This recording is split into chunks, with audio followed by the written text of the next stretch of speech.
Lola looks past that. Yeah, she.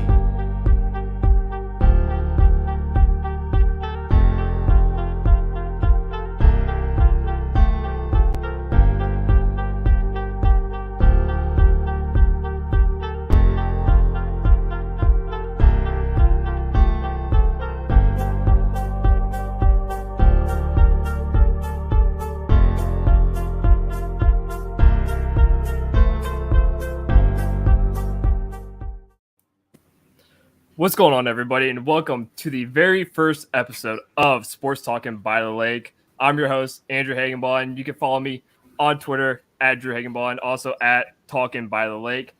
And today we're going to be joined by my good friend, my very best friend, also writer for the Dogland. His name is Zach Strebler. Zach, how you doing, buddy? I'm great. I'm ready to talk some football. Let's do it. Now, today's just going to be very easy and very simple. We're just going to be previewing the Browns versus Jets game.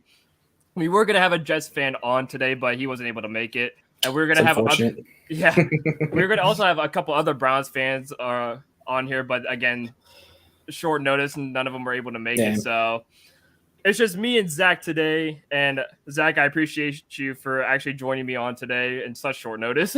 Yeah, man, not a problem. But it's time to dive into what is going to be, should be, an easy game for the Cleveland Browns. I mean, the Browns versus the Jets. The last time we played this team was back in 2019, where COVID year, right? the COVID year where we ended up losing. Yeah, that was a very frustrating game for. I mean, obviously the COVID reasons, but even the refs, and there were so many things happening in that game that was just, I would say, one of the most frustrating games I've ever watched. Yeah, and I mean, when your leading receiver and your wide receiver one was Jamarcus Bradley, you knew it was going to be a bad game. Yeah, I mean, we had practice squad people literally playing on the team because half of our team was out on COVID. I'm so beyond glad that they don't have those restrictions or anything. I can't speak today. Yeah, me too. And also, if you guys want to join in, we have the comment section open, and be sure you guys like and follow Top of the Drive Productions here, because this is where we're going to do all of our shows here. So Driving to the Top Productions here on YouTube. Comment, obviously like and subscribe. We have a very live chat room, so hopefully some of you guys will join us in the chat room, giving us your thoughts and opinions as we kind of just continue to talk about this game. And like I said, the last time we actually played the New York Jets, it did not go so well. It was 2020. We lost 23-16 in New York, in East Rutherford, New Jersey. But again, it's hard when 90% of your offense is out with COVID. You have Baker Mayfield and your two running backs, and that's all about what you had, and your tight end and Austin Hooper, who still wasn't spectacular that season. So, yeah. I mean, this year should be a lot different. You have a full strength offense. The only person you're missing is Deshaun Watson, but proving that this past weekend with Carolina, things should be going okay with the defense that you have. Oh, absolutely. I mean, the defense definitely held their own last week. It really seemed, especially in that first half. I mean, Baker looked rattled. Like, he legitimately looked rattled.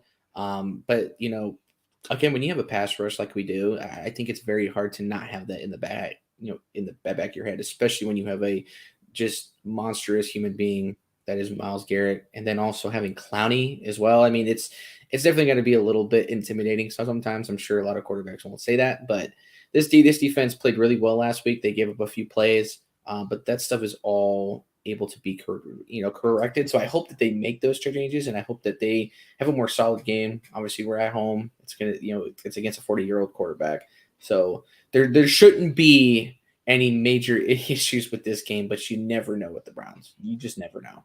No, and hopefully with their best tackle and Mekhi Becton being out, it should be an easy day for the defensive line with Myles Garrett and Jadeveon Clowney. And I mean, even some of the backup guys, Tommy Togiai and the Alex Wright, they were playing very well in the game. So I think, you start off with the first four games pretty comfortable, pretty easy. Yeah. And, you play the Jets, and you get the Thursday night game against Pittsburgh, and then you get, the Atlanta Falcons the week after. So this should be the easier part of your schedule before you start taking the likes of, the New England Patriots and the Chargers, and then you Yeah. start getting to the Bengals and the Ravens, and so I think we could say we're going to be comfortable, but it's the Cleveland Browns, and Yeah. there's no such thing as You comfortable with Cleveland never Browns. know. You never know what this Browns just organization entirely. You just never know what to expect on Sunday.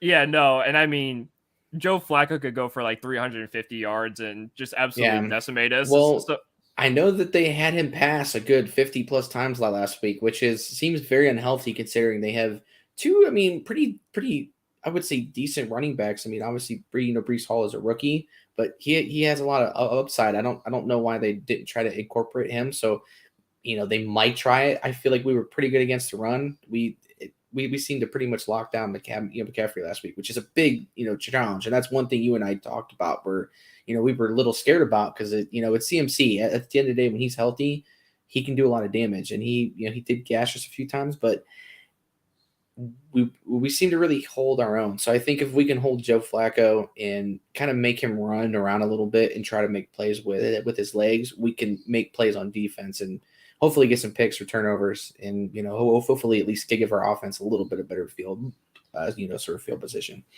Yeah, no, I agree. And like you said, I don't know why they haven't incorporated Breece Hall a little bit more. I know Michael Carter is actually a very solid running back. Yeah, he's that North Carolina kid, but I feel like throwing 58 times, especially with a guy like Joe Flacco, you don't want to make sense. Yeah, you don't want to do that against the Browns because they will rush you heavy, and they will make sure they get to Joe Flacco multiple times. If not, have a big day where they can get Myles Garrett to have like 3 sacks or something, and Clowney and everybody getting involved. I think, especially too coming to Cleveland, it's going to be a lot more difficult. Joe Flacco's not going to will not. It's a feeling that he has never had going to Cleveland, where when he came to Cleveland, it was comfortable. He had the Ravens, Ray Lewis, and all these guys and stuff like that. But now he doesn't have that anymore. Yeah, he's got a rookie coach in Robert Saleh, in his second year, and he's got Breece, like you said, Breece Hall, Michael Carter, and a lot of these other guys, and it's not the same offense that he's quite used to. And even in Denver, he had a horrible offense and stuff like that. And I think he's starting to realize, he's not the elite guy that he thinks he really is. And so coming to Cleveland with absolutely nobody, and it's not going to be the same trying to play Cleveland now. No, and especially, I mean, we talk about our front seven, but let's talk about our DBs and our corners. I mean, the big rookie, he played great last week. Honestly, he looked like he didn't look scared. He didn't look intimidated at all. And that's what you like to see out of a rookie that, you need to start in place of Greedy right now. Because Greedy, I mean, it sounds like he's going to be out for a good month or so. But, also having Ward and Newsome, we already know what they, bring. Obviously have John Johnson, everybody on this defense is pretty sound, and as long as we can stay healthy, I'm really curious to see how this defense can form and how, consistent they can be. And that's what I'm going to look for. I'm trying to look for that total consistency, being able to hold their own, keep offenses contained, and not let them get so many big plays like they did last week in the last half. Yeah, no. And if you could fix the communication issues with, Johnson and Newsome off that Robbie Anderson touchdown and stuff like that, those plays will never happen again. It's, again, 2 big plays that we given up, but those were the only 2 big plays that we did give up. And so it tells you how sound this defense really is, and that, Joe Woods has finally figured it out, because I know a lot of us back 2 years ago, we wanted Joe Woods out because the defense wasn't sound. The defense was lackluster, and playing zone and like a 3rd and 2, sort of situation. He was known for doing that. And me and you used to gripe about it, where we were like, why is he pretty much playing off the ball and just, having to rush 3 or 4 on a 3rd and 2? It makes no sense. So now that we seem to have the DB room that we have, I think Joe Woods is a lot more comfortable being able to, play that diamond nickel game and, just keep those guys out there, because you still have Ronnie Harrison as well. He's a solid, big body. He's not, the most athletic guy, but he's smart and he does make plays, and same with Grant Delpit. So, I mean, again, there should be no reason why we can't contain, Flacco. There's absolutely no reason why that we shouldn't be able to do that. And no, and you're gonna get a lot of help from the home fans too, because Absolutely. I know that stadium is gonna be jam packed. It's gonna be full. There's gonna be the 65,000 there at the stadium. So Easily. so it's Joe Flacco should be going down quite a bit in this game, and I don't see, like you said, the DBs don't get enough credit for what they do, and I think they could get a couple picks in this ball game because Grant Delpit with one of the easiest interceptions he's ever going to get against Baker Mayfield, where the ball is practically just thrown right at him, and you get the likes of Martin Emerson, who's a rookie, but he's played so well in that first game, and he played so well in the preseason, and I think he continues that good performance. And I mean, you can almost say that Greedy Williams is probably going to be out of this team because you have the likes of Martin Emerson, you have, your Greg Newsome. And so you could almost push Greedy off to the side and say, listen, we kind of really don't need you right now. We got these guys who are balling out. They're doing just fine. You could recover and stuff like that, but also too, just kind of stray away from the team a little bit because this kid's going to take over, and Greg Newsome, who's obviously in this second year in this team, he's going to take over as well. So I mean, I think we could see a time where we might be shopping out Greedy Williams towards the end of the season. I mean, I think after they picked Emerson in the third there, I think that was I feel like that was sort of in the plans, or at least they were gonna prepare for that, because let's face it, the dude hasn't stayed healthy, and that's been his big concern. It's not like he can't play the game. He's made plays for us, especially last year. He made some great plays in some games and really helped us. Especially, I can think of the Raiders game, the Minnesota game at least, are two that pop up that pop up to me, because he both made plays in those games. And it's not like he's not capable of playing. I'm sure he'll find a home somewhere. But yeah, I mean, if that happens, the fortunate thing about us is, again, our DB room seems, pretty deep, even with guys like AJ Green, who was the top rated PFF guy, for corners last year. That says something about this team. So hopefully they can continue that, sort of consistency. But yeah, I mean, it almost seems very likely that Greedy is out at some point this season, or even just, in the off season. Yeah, and obviously coming from Kevin Grand here, who tweeted out, Jets Joe Flacco is all about guaranteeing a win tomorrow versus the Browns, saying, I've probably won more games in Cleveland than anyone on their own team has. So Joe Flacco's already quote that I was trying to talk about earlier. Yeah, he's pretty much trying to stir the pot a little bit, which is fine, but it's going to be probably his last start of the season, because it sounds like their guy is going to be coming back here, so. And obviously, you would much rather want Zach Wilson to throw the ball for you 50 times than Joe Flacco. So yeah, it's his last game. So he's going to try to go out with at the bang. But again, it's at home. I think everything, in this game will favor the Browns, but they have to do it on the field. So as long as they play the way they did last week, I see no reason why we don't start this year 2-0.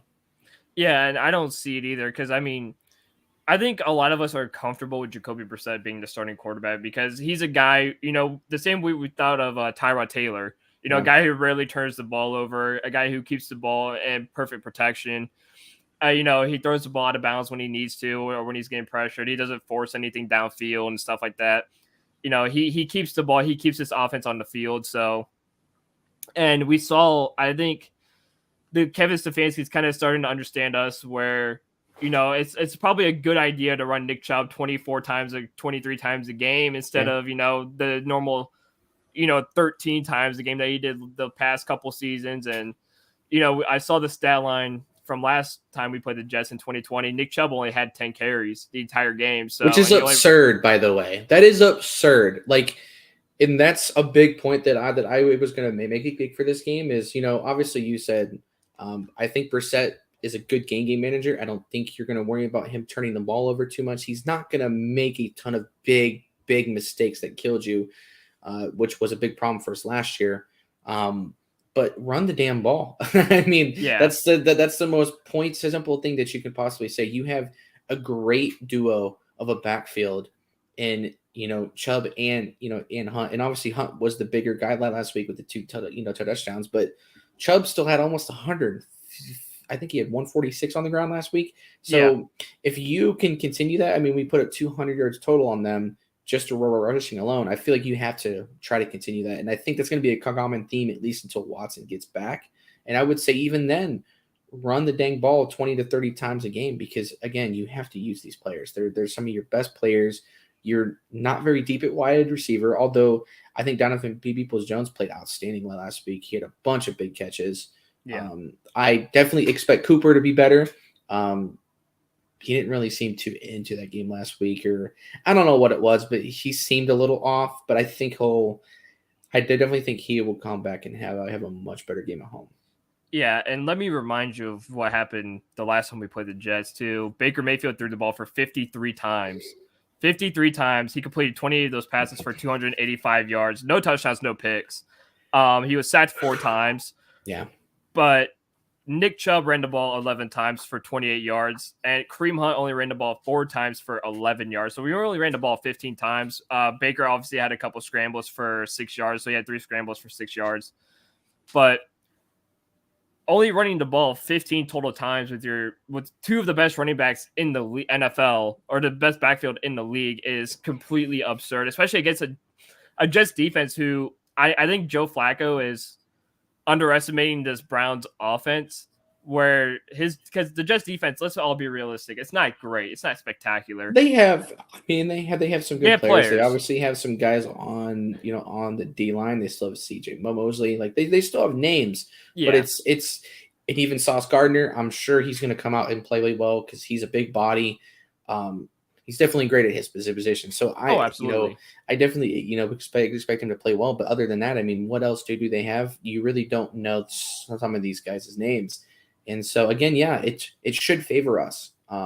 It's just a matter of will they, go out and do it. Now, I will say that game in 2018 or 2020, the COVID year, I know we got down early, and I know he had to throw the ball at that point. But if you were down early, but it was like a 10-3 game or even a 12-3 ball game or something, you can still afford to run the ball a little bit, especially if it's early on. And I feel like when Stefanski goes down, that's his one flaw is he does like to get a little pass happy, and he doesn't necessarily need to do that. Yeah. You can even think of the Chargers game last year. It's a prime example of that final drive. You give it to Chubb 4 times in a row, and he gets like 2 first downs. Pretty much helps us get into almost halfway down the field, and then you just completely abandon it. You have all 3 of your timeouts, or at least 2 of them, and you had over a minute and a half to go. You can still afford to run the ball if you run the ball well. Yeah. And if you are, why abandon it? That's the only flaw I think that Stefanski does have as a play caller. But I did think last week he did call a great game. He was aggressive when he needed to, and obviously having a good kicker like we do now, it helps because it can afford you to not have to make all of those 4th down conversions that you wanted to make last year, which I know he was very common in doing. So yeah, I don't think that'll be a thing for us this week. I think we'll be scoring a little more than we should, or did last week, I should say. Yeah, no, and I think this is a game where you're not going to sit there and throw 58 times with Jacoby Brissett, You can't. Can't. And you saw what he did last week. I mean, he obviously threw the ball very shaky, There's a couple times he had Amari Cooper wide open down the field, and he's missed them both times. And, obviously, as Amari Cooper said in his press conference, they're going to figure it out. They're going to get it right. Obviously, it's game 1, It's tough when you're taking reps with Deshaun Watson the entire preseason and stuff like that. And then, finally Jacoby Brissett gets onto the field for the first time, and everyone's kind of out of sync a little bit on the receiving end and stuff like that. So it's going to happen. Yeah. And it showed in week 1, but I think now that Brissett's taken the 1 reps and stuff like that during practice, I think this whole week you had time to learn to get in sync a little bit. Amari Cooper is one of the best route runners in the NFL, and he's going to, be able to drop guys like he did, on that one where he just missed Cooper. He sat that guy down at the line of scrimmage with a double and that was move. And that was J.C. Horn, which is Yeah. supposed to be their best corner. So that tells you. I mean, obviously he is his second year guy, and he was hurt for most of the year. So Mhm. last year, so he didn't get a lot of time on the field last year. Where you have a guy like Sauce Gardner, I feel like he's going to play a little bit better. I feel like he's about the same body type. Um, so we'll see, but still, you still have a guy like DPJ. I think they did well with Schwartz, and Schwartz made a big catch last week, which was great to see because he struggled so much in the preseason. I almost thought he wasn't going to even make the team, and Mhm. he proved me wrong, and that's great. I always like seeing that. So I hope that they try to continue to find ways to get him into the game where he doesn't have to make these big, catches, especially early on. Help him get into sort of a rhythm, and it helps these young guys. And even guys like David Bell, where we really haven't seen too much of yet. I'm really excited to see what he brings because, I mean, he's a glove. He will catch anything that's thrown to him. Yeah. So I think there was something that he's yet to drop a pass during practice and yeah, preseason. Like that's insane. Like he's never dropped anything yet, and so I don't see in what world where you really don't give him the ball at some point, and let him try and do some stuff. And like you said about Schwartz, he did make that big play to help us get downfield for the Cade York field goal, and I think Stefanski finally used him properly on those couple of jet sweeps where he did get about 15 yards each play. I So mean, it was damn near a first down every. I think they ran it 3 times, and I think it was a first down at least 2 out of the three times. I don't want to say it was 3 out of 3, but it was probably damn close. yeah. And again, it's a good way to get yourself in a rhythm. Even if you think about basketball, the best way to Mhm. get yourself into any sort of rhythm is to hit some free throws. Just get yourself to the line, and then you can start to get your game rolling. It's the same philosophy to me is having to do these simple jet sweeps where as long as you hold on to the ball, you're good and you can use your speed.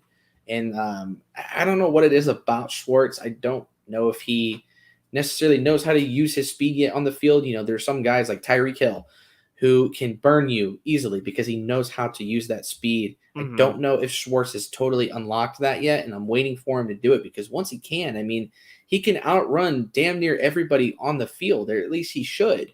Well, Um, he has the fastest 40-yard time in the NFL. yeah. So I mean, you have that capability, and you do have that speed. So I really want to see him try to open that up.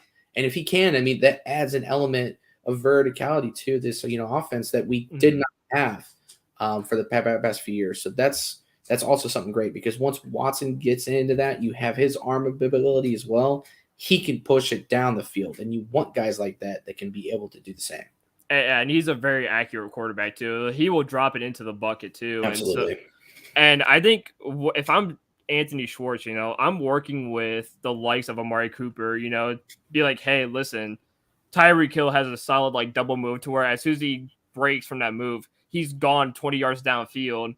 Listen, I have his speed. I need to do something like that to where I can just break. We saw from the Chiefs game last year with Anthony Schwartz, and his first ever catch was Yeah. that double move, and he burnt his receiver or he burnt his DB by almost 20 yards, and he made that insane catch. That could have been a touchdown if Baker didn't just overthrow him. Yeah.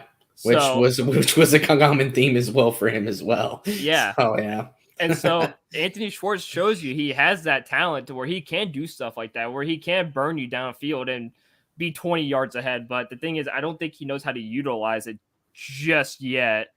But if you can work with the likes of an Amari Cooper and you can learn to get a couple moves off the line and be able to break from the line, I think Anthony Schwartz could be a very dangerous young receiver in this league, especially when Watson comes back, because he will hit you in stride and make sure you score a lot of Yes. touchdowns. Yes. And that's something that we haven't really had too much of. I mean, listen, I know Six had a great throw last week to Mhm. I think it was Robbie Anderson. It was right on, right on the money. So he can hit those, but it was never consistent enough.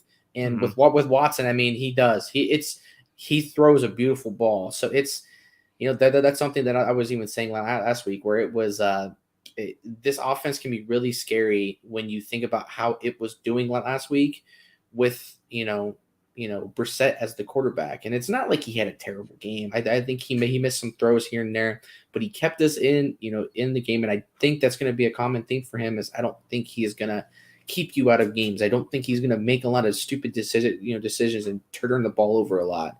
And as long as we can do that, I mean, our defense is good enough to where it kept us in games last year. So yeah, if you need to have your defense set up and get you a big turnover, or get a big 3 and out, it does change the game when you don't bite yourself in the foot. So hopefully the Browns can continue that theme throughout the season. Yeah, no, I agree. And like I said before, I think after the Falcons game is when we really start to worry a little bit about Brissett in the offense, because week 5 you have the Chargers, week 6 you got the Patriots, week 7 you have the Ravens, week 8 you have the Bengals before the week 9 bye week, and then you come back and you play the Dolphins and the Bills back to back. Both of those away. Those 2 games right there are going to be that is going to be the hardest stretch by far, because even after the Bills, it's the Bucks after that. So that 3-game stretch, pretty much before Watson is even going to join the team, that's going to be a tough game. So if you can even win one of those 3, it would be huge. I'm not really too concerned about the Pats right now. The Pats looked bad last week. Yeah, they looked horrendous. Atrocious. Now, I know Mac Jones has some sort of back spasm going on right now. I personally don't think the kid is that great. And it doesn't seem like they have any sort of direction on offense. So I think Bill Belichick is just starting to run his river dry. I really don't see how much longer he will be, in this league. But yeah, I'm not really too concerned about the Pats. The Steelers are a great defensive team, but their offense looks awful too. Trubisky, he's not it. He's not it. You can tell. There's a reason they drafted Pickett. The Ravens are the only team that's going to be tough. And it's funny too, because watching the Steelers and Bengals game, you saw how much the Steelers offense struggled to even drive down the field, and they just could not push out. All their points pretty much came from the defensive side. Yeah, and they scored 1 total touchdown on the same play we had with Kareem Hunt against Carolina. A simple dump down to Najee Harris and he scores. But who's hurt too, by the way. And if he starts to gather more injuries, or he can't stay healthy, that hurts their offense too. Now they do have great receivers, but again, if you don't have a quarterback that can get them the ball, what is the point of having all those receivers? Yeah, and their offensive line is hindering them a lot because they don't have the offensive line that they used to. But again, as we come up towards the Steelers game too, I don't think the Steelers are their defense again is a defense to worry about, but their offense, they cannot drive downfield. Their defense could do everything to get picks and fumbles and stuff like that, but it's their offense that has to get down the field to score, and they obviously have such a difficult time doing that. And even with that game coming up on Thursday, obviously we're focusing on the Jets here, but the Jets, it almost seems like their offense is almost the same way.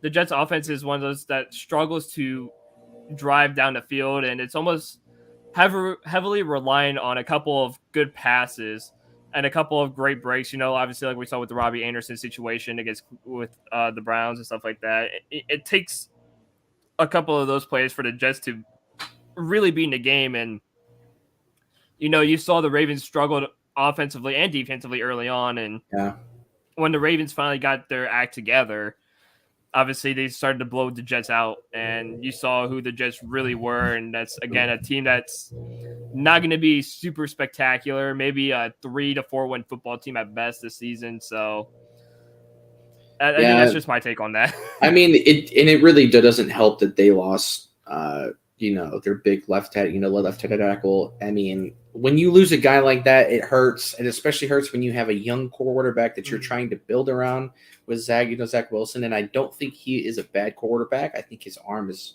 awesome. It's just going to see how honestly healthy he can stay with an offensive line like this. And again, that could very well be a thing that, the Steelers deal with when it comes to Kenny Pickett.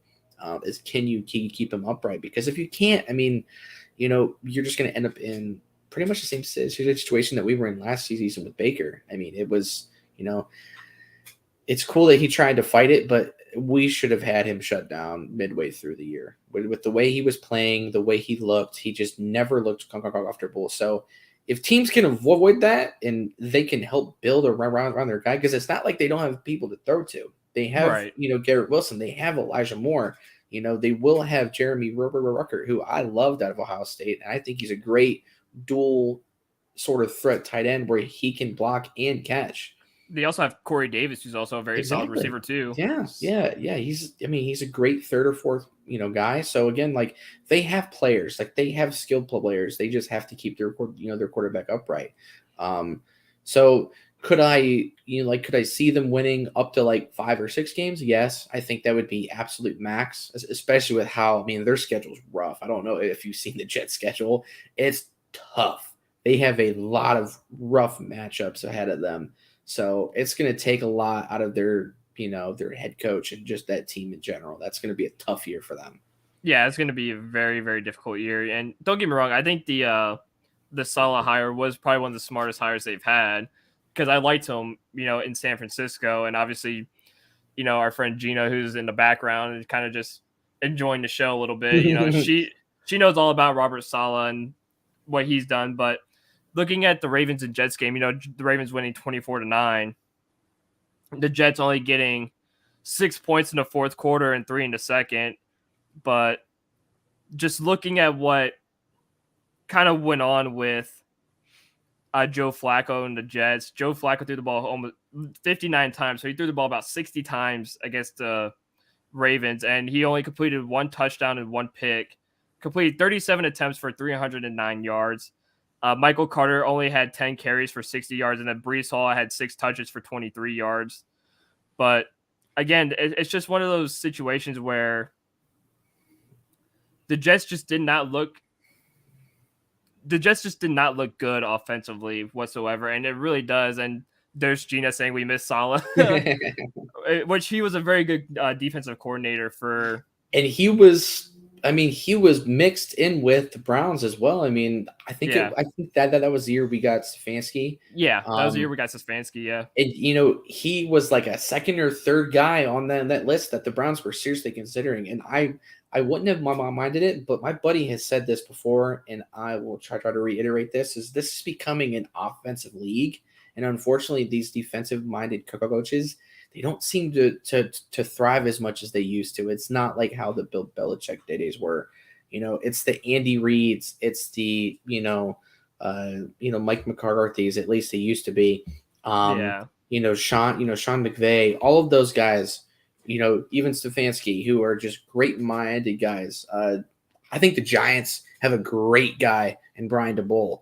I'm very curious to see how they do, and I'm very curious to see how he truly handles that team, because let's face it, I don't think Dan Daniels is that great of a quarterback. So if he can even have a little bit of success with him, that says a lot about him as a coach. So again, all these offensive-minded guys, that seems to really be the theme nowadays. Yeah, and I think one very solidified head coach that I personally think that a lot of people really forget about too is Mike McDaniels down in Miami. Yeah. I think he's going to be a very good head coach in this league. Absolutely. And talking about this Ravens and Jets game a little bit, the Ravens, you could say the rushing game wasn't the best. Because a tweet from a buddy of mine, Craig Fountain, who works for the Dogs Table and does a lot of stuff for Big Plays and here in Cleveland and stuff like that, he tweeted out rushing yards allowed week 1 in the NFL. Bills Mafia only allowed 52 total rushing yards. The Browns only allowed 54 and are in second. But third place is the New York Jets, who've only allowed 63 rushing yards. But again, when the Ravens running backs are Kenyon Drake and Mike Davis, obviously, you're not going to be able to move the ball downfield with your running backs. Lamar Jackson almost has as many yards as Kenyon Drake and less attempts. So, it definitely doesn't help. I think they just lost one of their other offensive tackles. Yeah, for the year. I think it was Orlando Brown, wasn't it? No, I think he's with the Chiefs. Oh, okay, yeah. But it was one of their bigger guys. I think it was Mhm. either their left or right tackle. But he's gone. He's gone for the year. And again, I mean it's the only thing about the Ravens that seems to suck is they just cannot stay healthy. Yeah. Which is what it is. Because honestly, I hate the Ravens with a passion. I think I hate them almost as much as I hate the Steelers. Um, Well, technically, and we are the Baltimore Ravens. If you want to go yeah, into technical terms, we are the Baltimore Ravens because well, it's more so the Baltimore Ravens are, the are Browns. us really Yeah. is what it is. The Modells obviously did what they did, which is another conversation for a different day. But yeah, it with them doing that, I mean, they obviously don't have Dobbins, who I mean, he was a steal. I mean, he was a absolute stud at OSU. Mhm. And if he can come back healthy, that can definitely help them as well. But I mean, Lamar is going to come out and try to have an MVP like season because he's fighting for a gigantic contract. I mean, he wants probably close to 300 million guaranteed from what it sounds like. And whether it's going to be with the Ravens or somebody else, he's going to try. So I expect him to honestly try to go big this year. We'll see how much success he has with that O line. Um, but yeah, it definitely didn't help them like in their favor when it comes to running the ball. But I don't even think they really ran the ball that well, last season as well. And obviously, Lamar could stay healthy last season. Um, Mhm. so it just kind of depends on which Ravens team shows up. But I mean, like I said, the Jets do have a couple guys. They still have, I believe, they have the Quincy Williams, I think is his name. Yeah. They still have C.J. Mosley, who was a stud for Baltimore.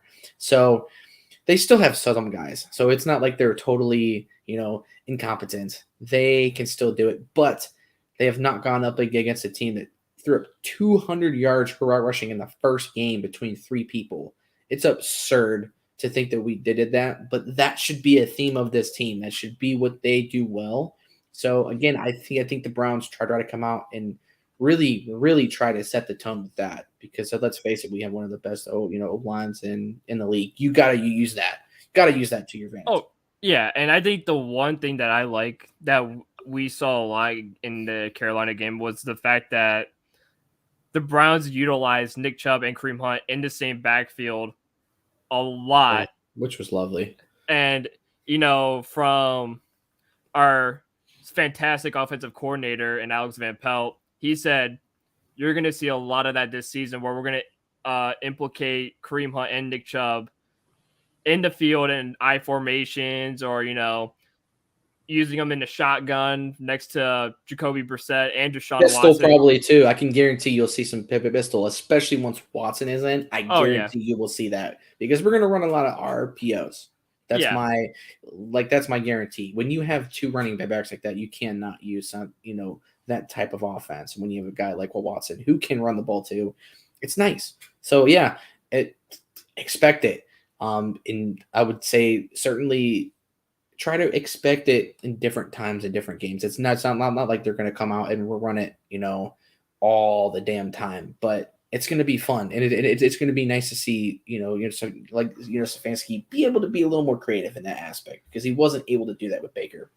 Yeah, no, and you saw a lot of that creativity in Carolina, and I think we hope to see a lot more of that. And, again, I hope to see a lot more of 22 carries for Nick Chubb and I'm stuff saying like 30 at this point. Give him yeah. 30. Like could you imagine the numbers that he would put up if he ran the ball as much as Derrick Henry has the last 2 years, even for Oh, just yeah. one season? He would shatter 2,000 yards at this rate. He would shatter it. Well, he almost got 150 on 20. Mm-hmm. So, I mean, if you can give him the 30, he's going to be averaging about 150 a game if you give Yeah. him 30. And like when you can run the ball that well, it's Yeah. very hard for teams to beat you because you're running the clock down too. That's another thing people don't talk about when it comes to the run game. You are chewing clock, and Yeah. I think Stefanski is going to want to try to do that at least without Watson.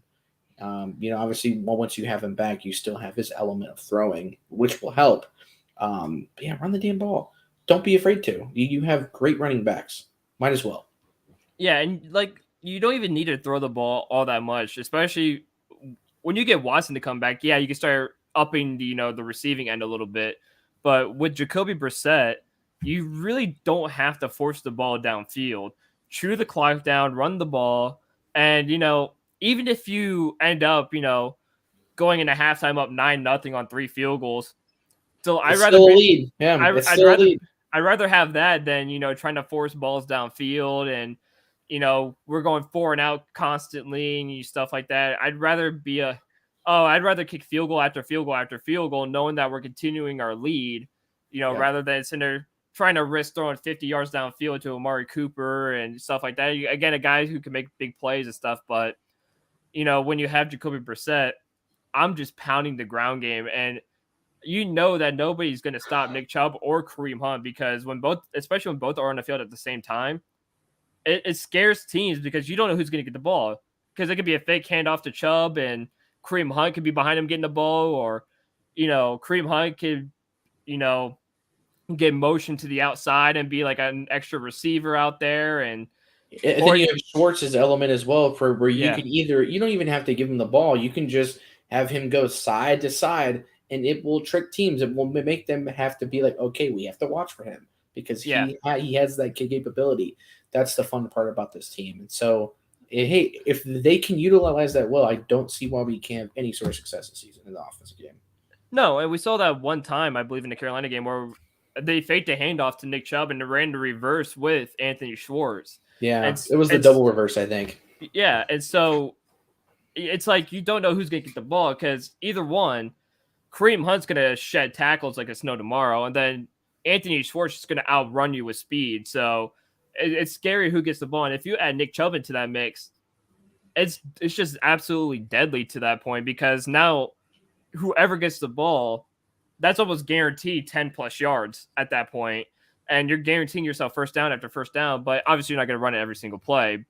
But I think we're going to see upwards, instead of 20 rushes a game, I think we're going to see upwards of 40 to 50 rushes a game. Why not? And I see why not, especially in these first few games of the season when you play the Jets, the Steelers, and and the Falcons. Just run them to death, because you don't need to win by 50.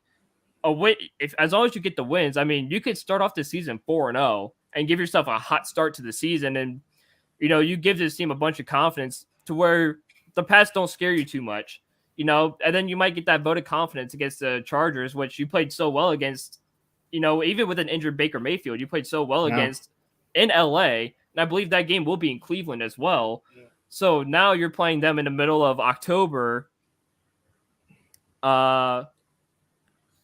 You're playing them October 9th in Cleveland.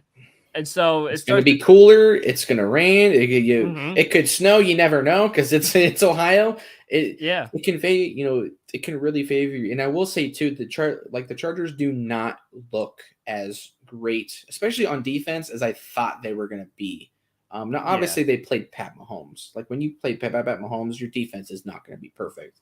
But J.C. Jackson got burnt by a random wide receiver that's probably like wide receiver 4 or 5 on that team that you don't even know about. Obviously they have a great pass rush, and that's going to be probably their strong suit, but they did not look as impressive as I really truly expecting them to be. I thought the Chargers were going to be the best team in this division. Right now the Chiefs seem to still hold that reign for now. But we'll see. It's only week 2, so you really never know. Well, and the Chargers also didn't really look too spectacular against the Raiders. Mind you, they only beat the Raiders 24-19. Right. So they didn't really look all that great against Las Vegas either. And they were at home. And Derek Carr went 22 for 37 with 300 yards. Like, Derek Carr was on fire. Now, obviously, Herbert had a great game himself, but the run game was not effective. Eckler only had 36 yards. Kelly only had 20. Keenan Allen only had 60 yards receiving, to Carter having 65 yards receiving. So it wasn't spectacular. And then again, when you look at the Chiefs game, Keenan Allen's hurt too. That's the first thing. Yeah, Keenan Allen's now hurt. Mike Williams had to be the one to step up. He had 113 receiving yards. But again, the run game that everyone thought was going to be so good with Austin Eckler and Josh Kelly, again, both barely even cracked the 30-yard marker. Yeah. So, as long as you can stop, Mike Williams or Keenan Allen, and you can stop the run, the Chargers are an ineffective offense at that point. Yeah, I know for a fact they do have a couple guys out on that O line as well. So Mm-hmm. I mean that's the reason why Herbert's hurt right now is because that O line struggled against a pass rush that was basically Chris Jones, and that was about it. Now again, Chris Jones is a massive human being, so you can expect that out of him. But I mean the Chiefs really got after it, and they really wanted to make that the emphasis, and they did. So that's another thing too is again you have to account for the injuries and stuff like that that can very well happen to these teams, and it can melt you down. We were supposed to be great last year. We went 8-9, so and it was because Mm-hmm. of a lot of injuries, so they happen. So you don't know what you're gonna have, especially in October when you're over a month into the season. Yeah, no, and I think what I like about what we have now is we have a team that's been together and a coaching staff that's been together for multiple years now, when we're so used to the last 2 decades where we ran through head coaches and coordinators every year, even a new whole front office every year. Yeah. We ran through quarterback and receiving cores through the whole team changed year after year. And it was a whole new team each and every season, basically. And now I think what I like about this team now is that this is the same team we've had for the last almost 3 years. And it's like, okay, you can see everything starting to click together, everything's starting to piece together. And it's like, this is what we've been waiting for the last 2 decades. And we finally got something cooking together. And, when you have a top 5 quarterback coming back, later this year, and when he plays that full season next year, this team is going to look very deadly and very dangerous. And I don't think people are expecting it or ready for it or preparing for it. I just think they're because the mentality, and I don't know if you've been hearing it, but the mentality that I've been hearing is it's the Brown, just like the Steelers game, it's the Browns. It's the same old Browns, Yeah. nothing's going to change and stuff like that. And it's like, you can keep sleeping on us and stuff like that, but things are going to change, especially when you get that top 5 quarterback inserted into this offense and he clicks with this offense. You know, we're not going to blow a 30-point lead against the Chiefs in the playoffs like the Texans did. This isn't going to be like that. This is going to be a team that's very dynamic, very fluent, and in the defense is going to be a top 5, like it is now, a top 5 defense. We Yeah. have, and I think that's what people slept on this year about us. People are like, oh, the Jacoby Brissett, the Browns offense, I think they're going to go 6-11 this year. Yeah. And it's But like, we literally brought back almost our entire defense and then yeah, added a better corner to that defense, essentially with obviously Martin Emerson, who I think he definitely has like a Richard Sherman vibe to him. yeah, It's incredible what he has done so far. So again, like yeah, this defense has the continuity. The continuity. The only thing that's new is our D linemen, yeah. which really aren't that new either. They're just young. Um, we have the ability to do good. So it's just a matter of who shows up on Sundays, really, for the Browns. Yeah, and I don't love when people do that to us, and they're like, "Oh, hey, the Browns are going to go 6-11 this season because Jacoby Brissett's starting quarterback and stuff like that." It's like, do I you? also think it's a lot of hate too. Like, Yeah, listen, I didn't love the Watson trade. I didn't really ask for it. You and I both know that we wanted Baker to work out here, when hmm everything was going down. But it hmm is what it is, and we can't really take it back as fans. We just kind of have to accept what is and what will be. I just hope he stays out of trouble and doesn't get himself into these stupid, situations again. And that's it. Like that's all I can say at this point. But like, people are gonna hate. That's fine. I feel like the league has never really enjoyed the Browns for some reason, which is funny yeah, because 2020 was such a fun year for everybody. Like everybody loved us because in 2020 nobody really counted on us to really do anything more than 6 to 8 wins, and we come out and have a great year. We stunned the Steelers in the playoffs, and we really should have beaten the Chiefs that year as well if had that non-call not had that happened with the helmet to helmet. and at that point we were on par with the Bills because we beat the Bills earlier in that season Yeah, in that yeah. season too. And the Bills weren't, I mean, they weren't what they are now. I think they definitely have Yeah. more continuity now. And I think their young receiving core is finally starting to gain that confidence. I think Gabe Davis looked like a monster Yeah. that first game. And he obviously had a great postseason last year. So that's one thing. And you have Stephon Diggs. I think Isaiah McKenzie looks great too. He's a great slot receiver for them. The only thing that they're really missing is a running back.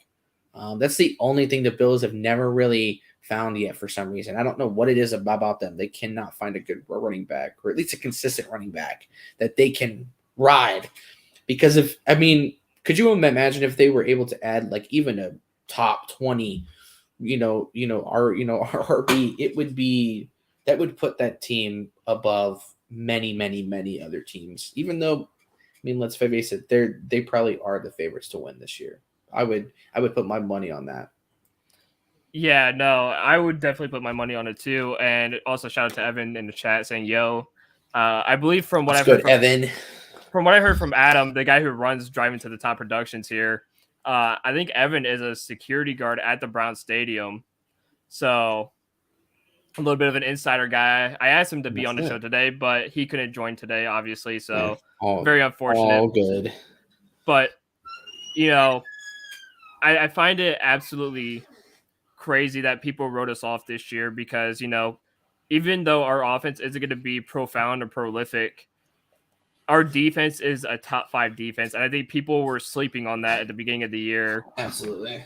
Come on, and Lola. So when it comes to the fact of the matter that people are sitting there saying, "Oh, hey, the Browns are going to be 6-11 or 5-12 or something," it's like that's just disrespectful because you do realize we have one of the best defenses in the NFL, right? Like we're not going to go down easy.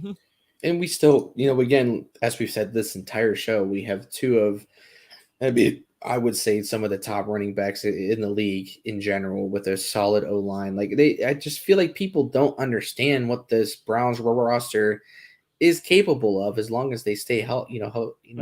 And I would even go to say, I like Jerome Ford. I cannot wait to see what that kid brings. I've been so high on him because he brings an element of like a hybrid of Chubb and Hunt. I think he runs the ball a little bit more like Chubb, but he can catch the ball a little bit more like Kareem. And that's the other thing too that I was going to point out is with the running styles between Chubb and Hunt, you can't really try to prepare for that because they have two totally different styles of running where Kareem is a lot more downhill. He's aggressive. As soon as he hits the hole, he hits it really, really hard and really, really fast. Chubb is a little bit more of a patient runner. And as a defense, you can't really predict that and you can't really properly defend it because Chubb gets out of stuff so many times and he obviously gets so many yards after contact and even same with Kareem. But Kareem is one of those guys that he literally hits the hole as fast as humanly possible. He doesn't hesitate at all. Where again, Chubb is a lot more patient and he's going to wait until a hole develops and then he bursts. So having that dynamic, ability with those two running backs, knowing how good they are, it helps. And so again, there's no reason why we shouldn't be running the ball 40 times a game at the very least. Yeah, no. And like you said, Nick Chubb is a guy who is a very patient runner. Even still, he could be as patient as possible and he'll create his own holes, even if there's nothing there. Like he'll run through and what you think is, oh, Nick Chubb got down, he's down at the line of scrimmage. Next he just pops out of a pile and you're like, whoa, where does this guy come from? Yeah, they're very good. Nowhere. And they're very good at falling forward too. Like that's one thing that some running backs and some receivers can't seem to grasp is just that falling forward motion. Like if you can fall forward for a yard or two, that helps. Like even if you're only getting a 2 to 4 yard carry, he definitely will produce. I think he's going to be honestly one of the better running backs in fantasy, which is shocking because nobody ever thinks Chubb is a good fantasy running back because he doesn't get a lot of catches. But he puts up yards every time. Yeah, and that's the thing. That's what I find funny about fantasy football too. Is like people are like, "Oh, well, Nick Chubb's gonna go in like the 4th, 5th round because he doesn't catch the ball and stuff like that." But it's like when you still have a guy who runs 140 yards a game, you don't need him to catch the football. Yeah, he went number 2 in one of my leagues because we obviously have a homer, of Oh, Browns teams in 100%. there, which is fine. That happens. But yeah, that entire draft alone, that was ridiculous. That was the weirdest draft I've ever been a part of in my life. The funny thing is too, I saw this TikTok the other day, and it's this these dudes drafting whatever, and after the draft, this guy goes, I'm gonna win the league, so this is my year or stuff like that. And the guy points to the board, he goes, you got 2 guys who were suspended for a total of 17 games, and you got a guy who got shot a month ago. Talking about Brian Robinson. Brian Robinson. He's like, and you got a guy who got shot.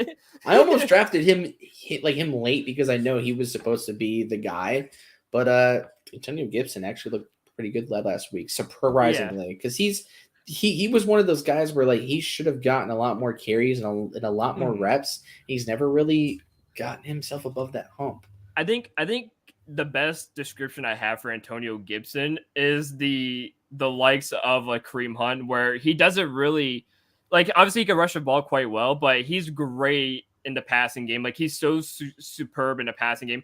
Or I think the best one is Nyheim Hines. Yes. Nyheim Hines, who isn't a spectacular runner, but he is such a great receiver type player. And I think Antonio Gibson, obviously you can correct me if I'm wrong on this, I think wasn't Antonio Gibson a converted receiver? Didn't he go from receiver to running back? I'm not 100% sure. I don't really know too much about him, but I know Felton, pretty much was. I think Felton was a running or a wide receiver in college, and he has done stuff, but he's only really been a return man for us. But yeah, it's cool to have those elements and be able to have guys that can do that, because then you can really open up your playbook a lot. And I'm curious to see if the Browns try to get Felton involved. I think another guy you're going to see a lot more involved this week is Chief. He obviously had a quiet game, but he still blocked very well and he still played a good game. You just didn't see him a lot. So people are like, where's Chief? Where's Chief? It just was one of those games where you just don't really get the ball to him for whatever reason, and it happens. But he still played a great game. He still played his part. But I definitely expect him to get a nice red zone to touchdown, because he's guaranteed one with just his size and his athleticism. Especially once you add a guy like Watson into this offense, he is going to be a hot target for him. Yeah, shout out to Diggs saying what's up. What's up, Diggs? On Twitch, because on Twitch. Let's go. Yes. Yeah, because we're also live on Twitch. But let's get to the spec of things. Let's get into some of the X factors and stuff like that. So, for you, Zach, what is the biggest X factor for the Browns this coming Sunday? Well, tomorrow. I feel like we've hammered this home quite a bit in this stream here, but it's kind of hard to not say Chubb or even Kareem. Chunt, I guess is what everybody calls it. I would say offensively besides that, because I definitely want to give somebody else besides them, because I feel like we're just going to get that. I feel like we're definitely going to try to run the ball a lot.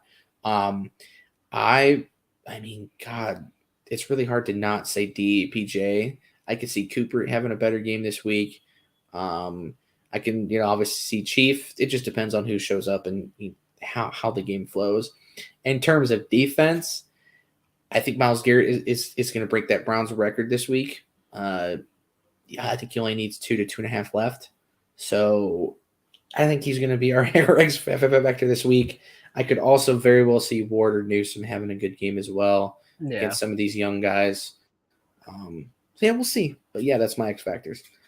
And shout out to Gina for the pop-up X factors here. Yeah, it looks cool. It looks really, really good. But I would have to agree. I think the X factor is either going to be Nick Chubb and Kareem Hunt. And for me personally, I think the biggest X factor for the Browns, I think it's going to be the defensive line. How often and how early can you get to Joe Flacco and to the likes of Michael Carter and Breece Hall, and how quickly can you slow them up? And, if you can get to Joe Flacco a few times, at least early, I It's think gonna help. Yeah. he's gonna get shaken up and rattled a little bit and be like, okay, this is not the same Browns that I've played the last 2 decades, and Yep, he's this gonna is start seeing ghosts. Is what's gonna happen. yeah, He's gonna start seeing ghosts. the ghost of East Rutherford, New Jersey. Yes. But no, I love that. But what do you think? And we're gonna move on because obviously we're gonna close the show here in the next 5 or so minutes. What is your scoreline prediction for tomorrow? The tough Score question. wise, I know. I always love doing these though because I will probably have a different score opinion for the Dogland because every week we do our Yeah. scores. I see the Browns scoring at least 30 points. I'm saying 35-14 Browns. I think Okay. I think we definitely get at least 1 to 2 turnovers. We definitely get to Flacco. I think you could see up to 4 or 5 sacks with this this D line. I really think Garrett can have upwards of 3, like have like a game where he had against the Bears last year, which is very dominant. And again, if you get to him early and often, I mean, it's going to be hard for the Jets to score. And with our defense, I don't see them getting a lot of huge plays on us. We'll see though. But yeah, 34 or 35 to 14 is my my game prediction. Yeah, and shout out to Evan who gave us his score prediction, saying 28-7 with 2 passing touchdowns, a running touchdown, and a defensive touchdown. I mean, I could see that. I can honestly see that. Absolutely. I don't think it's out of the woods, honestly. I mean, I think we could see touchdowns from across the board, from the receivers, the running backs, and a defensive touchdown. I would agree with you though. I think we could drop 30 on the Jets. I was gonna say the likes of like a 31-17 score line. I think we're gonna give up those 1 or 2 plays that like we always do, where we give up like a deep shot or something, and it's just a very Browns thing to do at this point, where it's kind of almost just guaranteed. But I think we give up one of those deep touchdowns like we did to Robbie Anderson. But I say 31-17 is my score line. I don't think I see them getting past 20, but I think we can go up and go big early. But I mean, especially at home. But I feel like that definitely helps as well. Being in front of the home crowd, they're going to be hype. As you said, it's going to be sold out and it's going to be loud. It's a Browns stadium. If you've never been to a Browns game, you don't fully get it. But man, oh man, are they very loud up there? We are very fun. Yeah, and before we leave, what do you think about the new logo in the midfield? I like it. I honestly, I never really minded the whole, the Brownie the Elf thing. I would have been fine if we did the dog thing too. It really doesn't like actually bother me. It was cool, and I think it's a little bit different. Why not do it? Why not try it? Because if it gives us some good karma, well, why not? Why not? Yeah, and I think for those who don't know about Brownie the Elf, he was the very first like logo mascot that we had when we first became an NFL team in the 1940s, and we used him up until I want to say it was the 1970s when obviously I think Modell was the one that pretty much got rid of it. Yeah, Modell got rid of it. And that's when we got the helmet for the logo, and I think that's when a lot of things started turning for the worse. And obviously, when we had Brownie the Elf, we won 8 NFL championships. Yeah. So I mean, again, and that's why I was saying if it brings us good karma, why not? Because it did bad back in the day. So maybe it does change.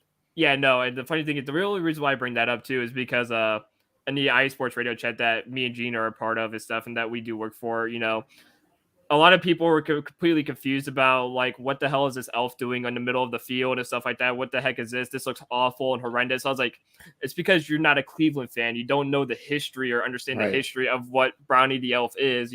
Right. Just go to the Pro Football Hall of Fame, and you will see it all. You will see it all. Yeah, it was the very first logo that we had, and it was our very first identity as an NFL franchise. And well, the AAFL, whatever it was back in those times, it was the very first logo we've ever been known for that we ever had, and so why not bring it back?